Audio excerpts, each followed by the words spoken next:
Sentar, queridos e queridas. Abre a tua Bíblia no livro de Provérbios, capítulo 24, ou melhor, 24. Capítulo 24, versículo 17. Eu quero ler os dois versículos, 17 e 18. A Bíblia diz assim: quando cair o teu inimigo, não te alegres, nem quando tropeçar se regozije o teu coração. Para que o Senhor, versículo 18, para que o Senhor isso não veja, e seja mal aos seus olhos, e desvie dele a sua ira. Quero ministrar hoje, ilustrado pelo provérbio popular, o ditado popular: pimenta nos olhos do outro é refresco. Você já disse esse ditado algumas vezes? Esse ditado é muito comum, né? A ideia é que o sofrimento alheio não dói na gente. Ou é fácil falar quando o problema é com outra pessoa. Mas nos lembra também, irmãos, uma comum indiferença ao sofrimento de outras. Você não se importar. E o pior, esse é o pior, o prazer mórbido que pessoas têm por ver pessoas que supostamente merecem o sofrimento que está passando. É interessante, irmãos, que sobre esses sentimentos, eu mesmo, quando a primeira vez que li esse provérbio, eu escrevi no lado da minha Bíblia assim: é muito difícil. Mas nós que estamos lutando contra as nossas maldades internas, você que está lutando para ser uma pessoa melhor, saiba que você precisa lutar contra esse sentimento que muitas vezes é incontrolável. A maioria de nós, quando lê um provérbio desse, fala assim: eu não tenho inimigos. Mas nós temos, irmãos, alguns desafetos. Os comerciantes têm os seus concorrentes. Quem vive aí nesse mundo capitalista tem concorrentes. No nosso trabalho nós temos uma certa concorrência para saber quem é o melhor. Então, e muitas vezes quando a gente vê um suposto concorrente, já que você não tem um inimigo, mas você tem sempre uma pessoa que você é desafiado a lutar contra esse prazer mórbido. E eu quero agradecer a ilustração dessa semana. O Wilsinho tem sido uma atração à parte, né, irmãos? Ele ilustrou aí uma pessoa colocando literalmente no olho pimenta, né? Aquele coisinha tão gostoso de botar na coxinha, o cara está colocando no olho. Vamos aplaudir ao Senhor pelo Wilson, irmãos. Hoje ficou massa demais. Então, é muito engraçado essas ilustrações. Pastores já têm me perguntado: quem faz esse negócio aí para você e tal? Foi muito legal. Eu tenho dado o contato do Wilson e do Cresce para eles. Mas a ideia é essa: você que está procurando ser uma pessoa melhor, saiba, o salmista no Salmo 40 tem uma expressão tão legal, irmãos. O Salmo da esperança: esperei com paciência no Senhor, que é o primeiro versículo, né? Mas lá no versículo 15, ele diz assim, sofram perturbação por causa da sua ignomínia os que dizem, bem feito, bem feito. Tem uma outra versão que diz assim, confundido, versículo 15 do Salmo 40, confundido seja em troca da sua afronta os que dizem, sabe aquele prazer, o Davi está dizendo assim, aqueles que sentem prazer quando eu estou passando por dificuldade. Então é bom você saber, você que está procurando ser uma pessoa melhor, lute contra esse sentimento. É difícil, irmãos. É difícil ver um desafeto se dando mal e não sentir alguma coisa. Mas lembre disso. Quando você estiver sentindo o prazer em ver alguém se dando mal, tem a parte branca, né? Tem a parte assim que é meio que inocente. Por exemplo, nessas preferências que nós temos dos nossos times de futebol. Agora mesmo nós curtimos, as pessoas tiveram aí os seus prazeres e desprazeres no resultado das eleições. Isso é um pouco inocente. O problema é quando você nutre no seu coração. Lute contra isso, porque eu quero que você saiba, Deus não gosta, o Senhor não gosta.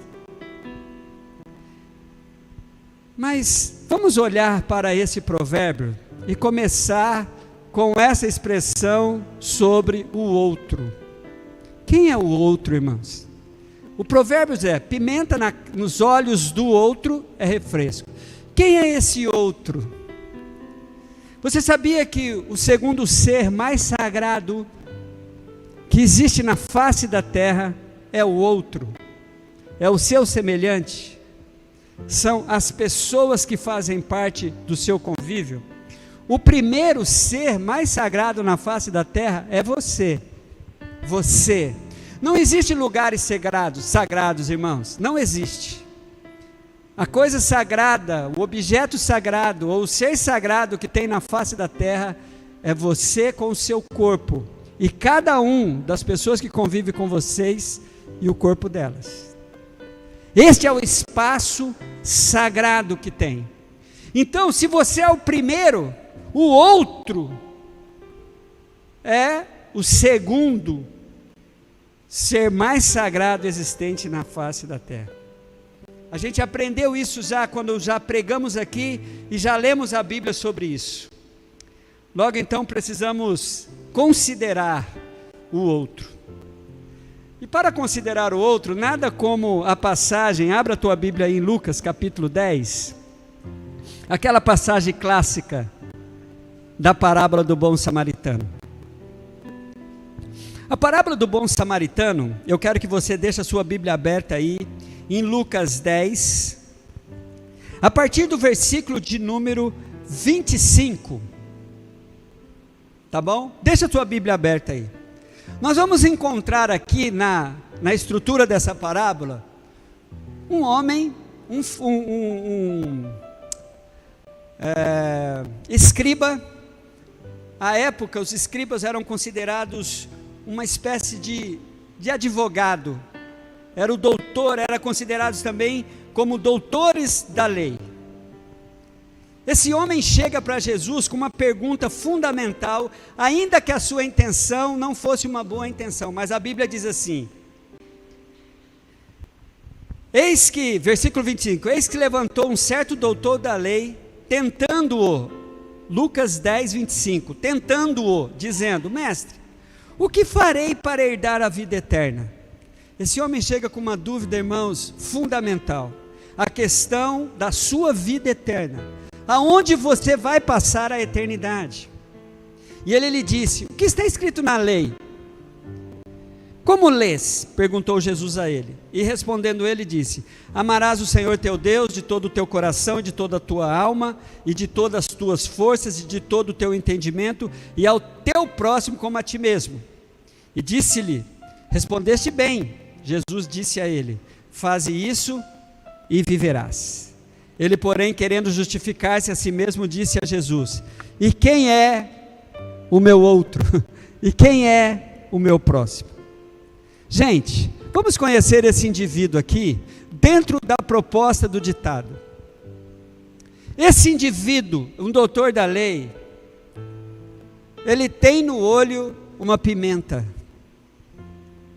Alguns não sabem que estão com seus olhos apimentados, mas algumas reações suas mostram. Esse homem tinha no olho uma pimenta, a pimenta da ignorância, a pimenta do orgulho religioso, a pimenta da vontade de sobrepor ao que Jesus pregava. Ele é um intérprete da lei. Ele está ali, ainda que para tentar Jesus, mas ele nos ajuda muito, porque ele traz uma pergunta que é a pergunta mais fundamental que todos devem fazer: o que farei para herdar a vida eterna? A sua real intenção é de tentar Jesus, talvez de justificar a sua posição religiosa, mas essa dúvida dele é fundamental.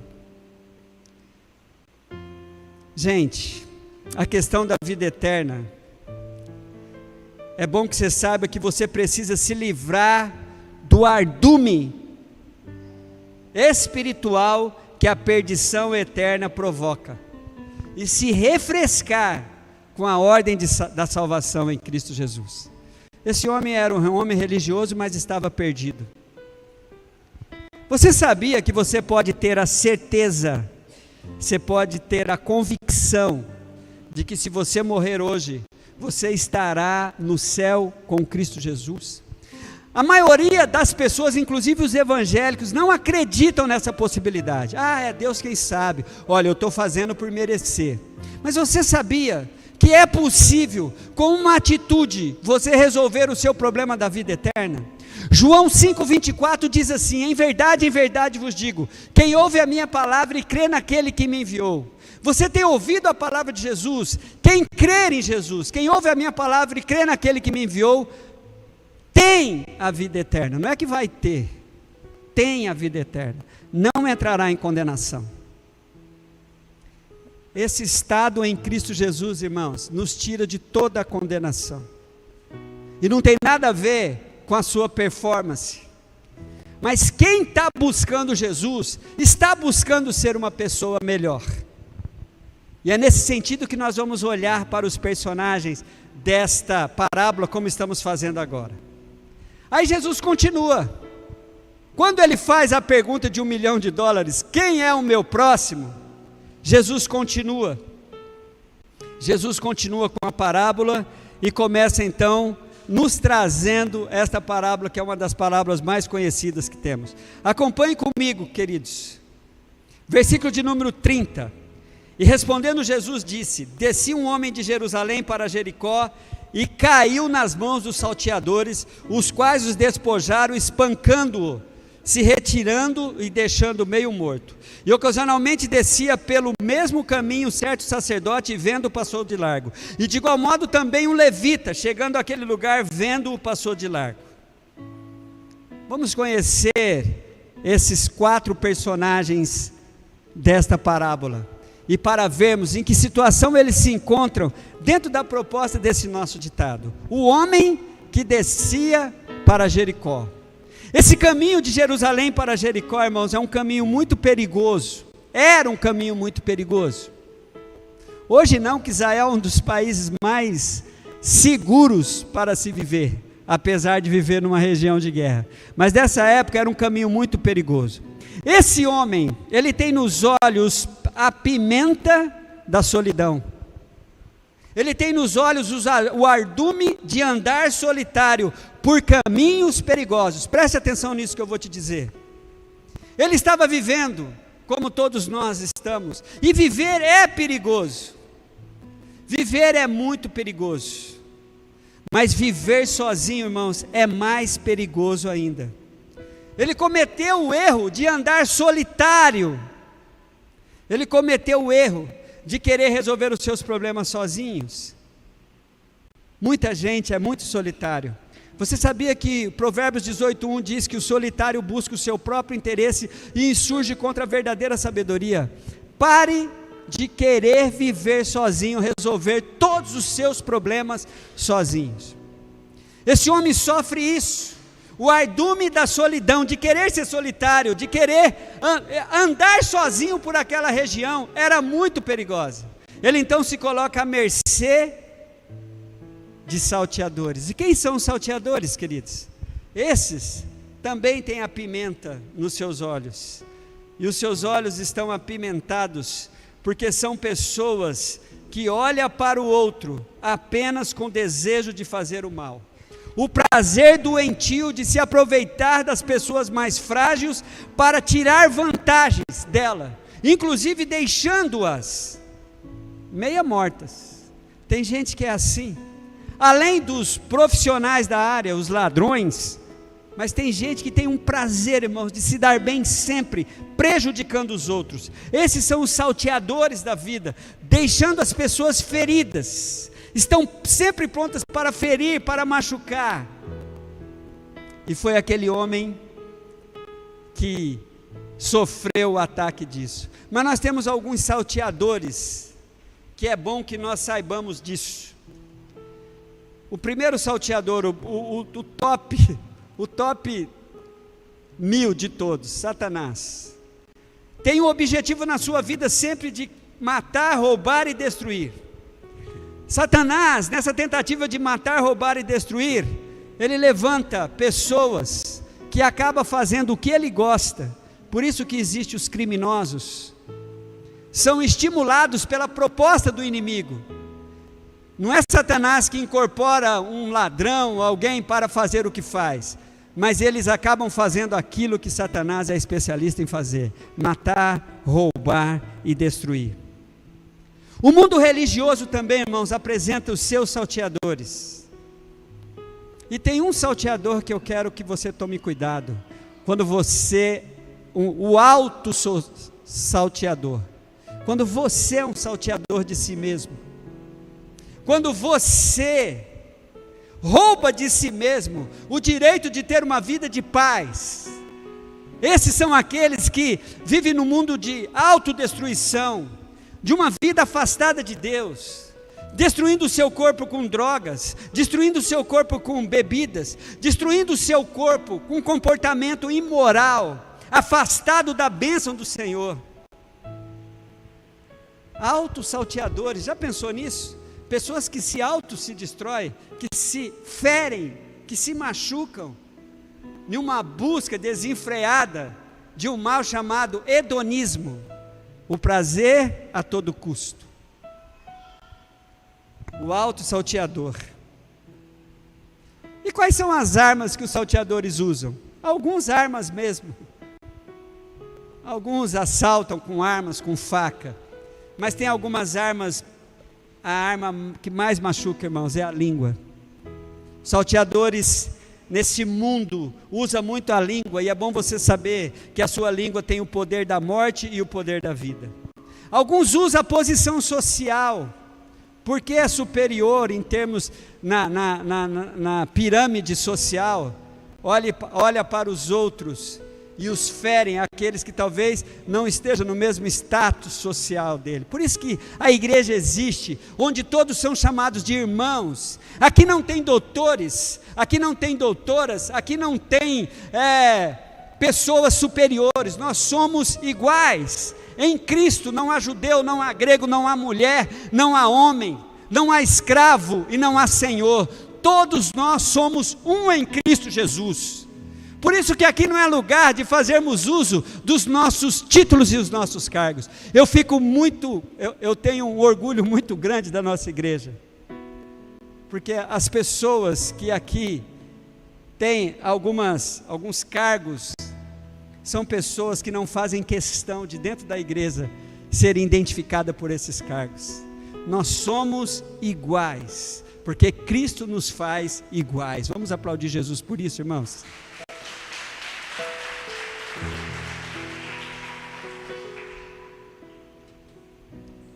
Se alguém dessa igreja, você for chamado por alguém dessa igreja, essa pessoa te chamar pelo pronome, você a chamá-lo pelo pronome comum, e ela falar assim: você não, doutor, entrega ela para mim, entrega essa pessoa para mim, que a gente vai conversar.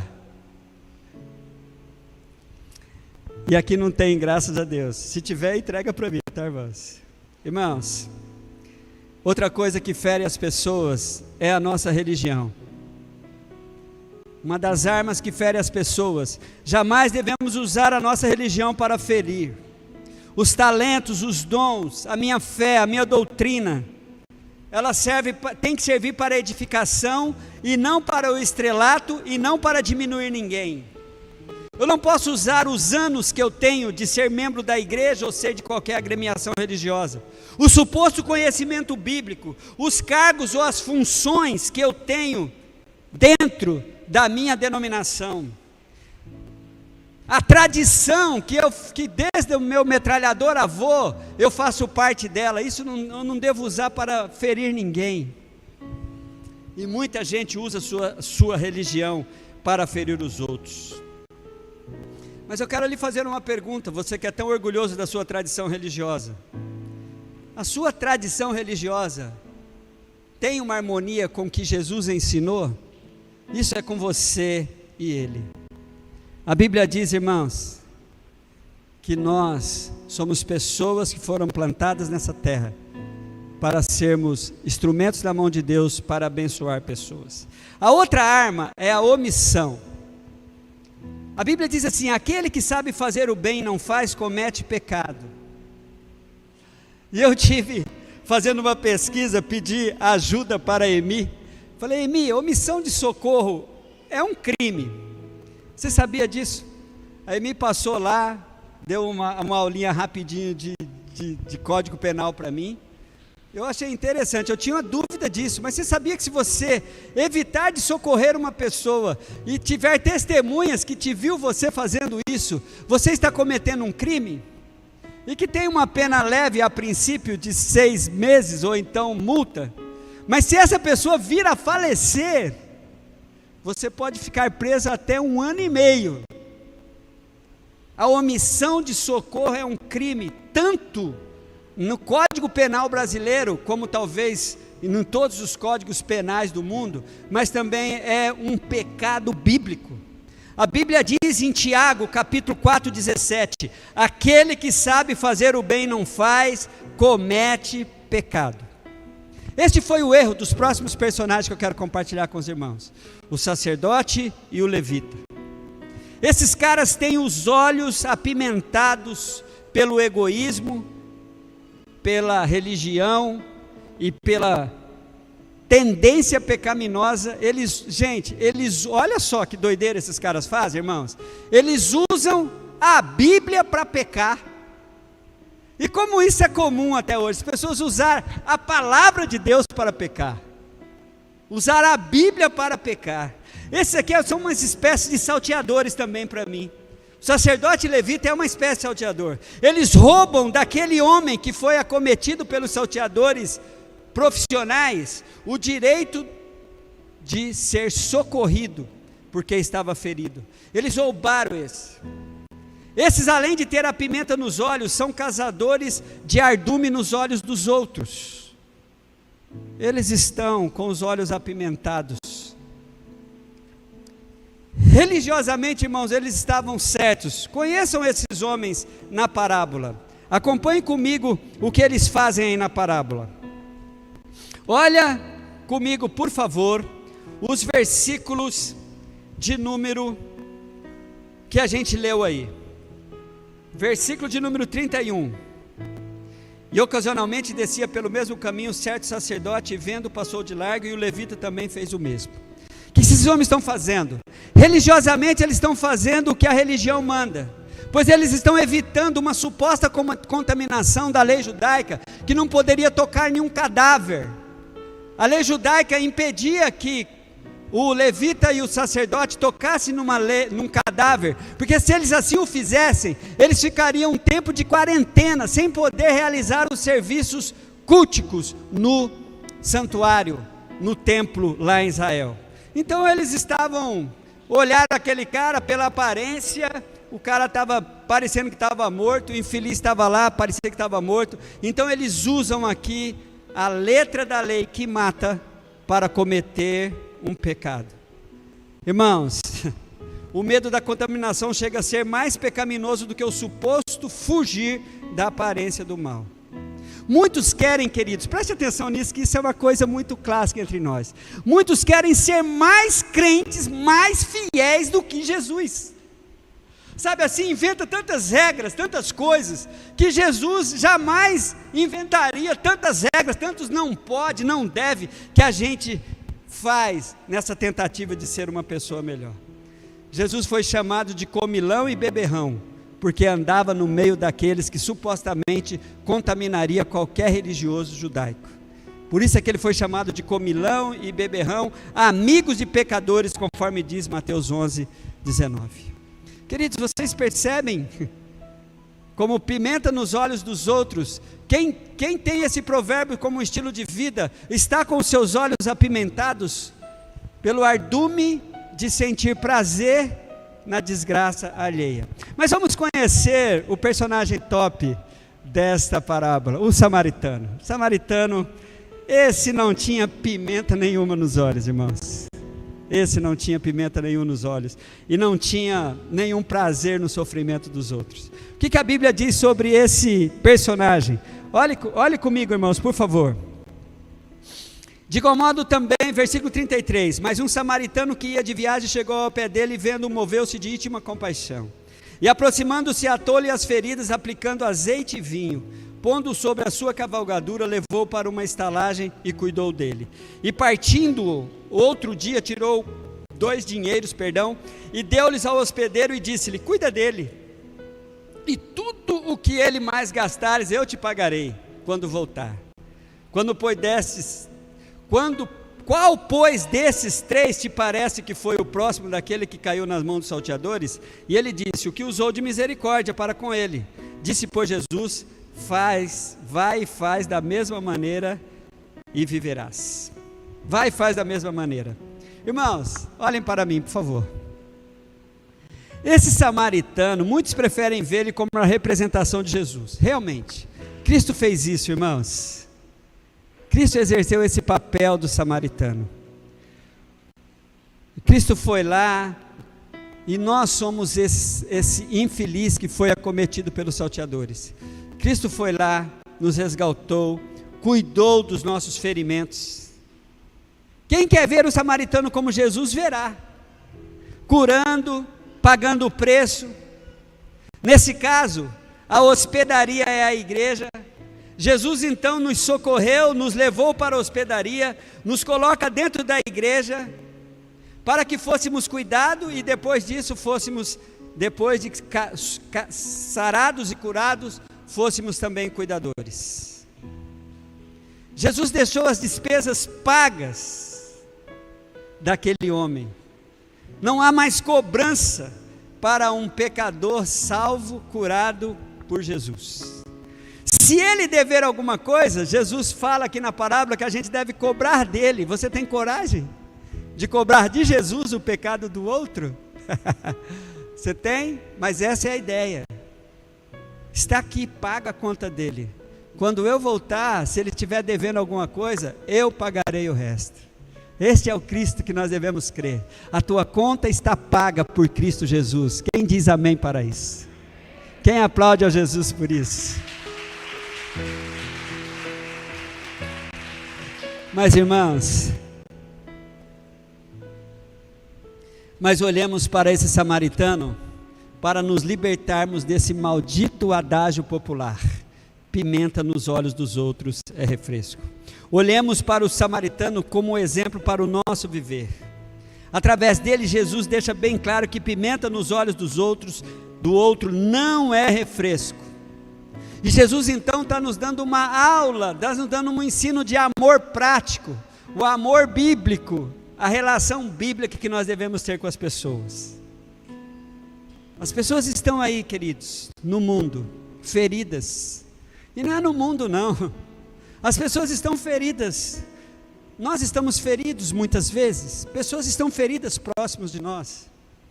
E nós, que cremos nesse Cristo, devemos estar sempre prontos de ter essa ação do samaritano. Ter em nossas mãos o vinho que desinfeta as feridas e o óleo que cicatriza as feridas. Nós devemos ter essa disposição, irmãos, de carregar as pessoas para um lugar seguro, para a hospedaria. Nós perdemos isso. Queridos, a igreja está tão performática hoje, que nós temos passado a semana e não estamos preocupados com as pessoas que estão feridas. Esse samaritano nos dá a ideia de que eu preciso me predispor a me aproximar, a ver o que está acontecendo, ter em minhas mãos o vinho e o óleo. Eu tenho que estar disposto a fazer esforço físico, carregar o ferido para um lugar seguro. Eu tenho que estar disposto a pagar a sua conta para garantir a sua cura. E é interessante que Jesus pega esse homem, esse samaritano, que seria o pior exemplo para o judeu, mas para deixar bem claro que nós somos assim. Nós não somos pessoas perfeitas, nós não somos os melhores dos melhores. Nós estamos numa batalha, irmãos, na necessidade de ajudar uns aos outros e não temos prazer nas desventuras uns dos outros. Jesus então usa Essa história. E há uma invenção de valores aqui. Parece que nós precisamos aprender quem é o próximo segundo a Bíblia. Olha a pergunta constrangedora que Jesus faz. Quem é o próximo daquele homem? Parece que o próximo é o que foi ferido, né? Mas Jesus muda, fala que quem é o próximo é aquele que se aproxima. Olha a perguntinha, não, olha aí para a parábola, você está pensando que eu estou inventando? Jesus diz assim, no versículo de número 3, de número 36, qual pois desses três te parece que foi o próximo daquele que caiu na mão dos salteadores? Ele responde, aquele que usou de misericórdia. Você sabia que você é o outro, você é o próximo das pessoas que estão feridas, das pessoas que estão com seus olhos sem poder enxergar, cheio de ardumes de vários tipos de pimentas, feridos pela língua, feridos pela religião, ferido mesmo pelas desventuras da vida. Aí a gente vai olhar para Jesus e perceber que Ele está nos ensinando a orar de maneira prática, se aproximar para não cair no erro da suposição de que não tem mais jeito. Tem alguém que você está dizendo que não tem mais jeito? Você tem alguém no teu coração assim que não tem mais jeito? Vê direito, se aproxima, toca, se relacione. Agora não, tá, irmãos? Mas toque com o amor de Cristo. Agora nós não estamos podendo tocar em ninguém. Sem relacionamento não há amor. Saiba que Deus está pronto para encher você da capacidade de ter vinho e óleo espiritual, para passar na ferida dos outros, e não ser aqueles que querem tocar na ferida só por tocar. Tem gente que quer saber só por saber, irmãos. Sabe, quer mexer na ferida só para ver doendo. Se você não tem remédio para botar na ferida das pessoas, não toque nessas feridas. Não seja um curioso para curtir com a desgraça dos outros. Jesus Cristo está pronto para encher a tua mão de óleo e de vinho, para você ser um instrumento de cura para as pessoas. Não existe um outro propósito sobre a terra que não seja esse, de sermos um bom samaritano, instrumento na mão de Deus para aliviar as pessoas e não para espizinhar e ter prazer na desgraça delas. Se você não tem remédio, não toque na ferida de ninguém. Mas Deus quer pôr remédio na sua mão, para você tocar com a disposição de curá-las e levar para um lugar seguro. Irmãos, sabe que toda essa parábola foi contada para a gente aprender a amar. A gente olha para aqui, então vê que o amor é um compromisso e não um sentimento. Eu tenho que lutar contra os meus sentimentos, e o meu próximo é aquele que as circunstâncias estão me afastando dele. Está difícil. Então, se tem alguma pessoa que as circunstâncias estão te afastando dele, irmãos, saiba que você tem que se aproximar dessa pessoa, para não retribuir o mal com o mal. E eu quero então, por fim, deixar esse texto comprometedor com todos nós. Abra a tua Bíblia, em 1 Pedro, capítulo 3, versículo 8 e 9. Olha só, irmãos, quanto ao mais, 1 Pedro capítulo 3, 8 e 9. Quanto ao mais, tenha todos o mesmo modo de pensar, sejam compassivos, amem fraternalmente, sejam misericordiosos e humildes. Não retribuam o mal com o mal, nem insulto com insulto, pelo contrário, bendigam, pois para isso vocês foram chamados. Você foi chamado para bendizer, para abençoar, para que você receba a bênção por herança. Irmãos, olha aqui para mim. Pimenta dos olhos dos outros não é refresco. O que Jesus tem é refresco para todos. Diga amém. Diga amém. Sabe como é refresco para todos? Uma vida em que eu busco a ajuda do alto. Uma vida em que eu recebo a autoajuda do meu próximo. E o primeiro ser aliviado do ardume das pimentas, irmãos, Porque quem acha que pimenta nos olhos dos outros é refresco, já tem o ardume nos seus olhos. Tem pimenta nos olhos e não sentiu ainda. Você precisa se livrar desse comportamento maldito. Porque quem alivia alguém do ardume da pimenta é o primeiro a ser aliviado, porque é melhor dar do que receber. Essa é a disposição de quem tem Cristo. Essa é a disposição de quem quer saber quem é o outro, não para curtir com a cara dele, não para rir como o salmista diz, não para dizer bem feito, mas para ser um instrumento na mão de Deus, de alívio e de ajuda mútua. Vamos aplaudir ao Senhor por isso, queridos? Fiquem em pé, por favor, em nome de Jesus.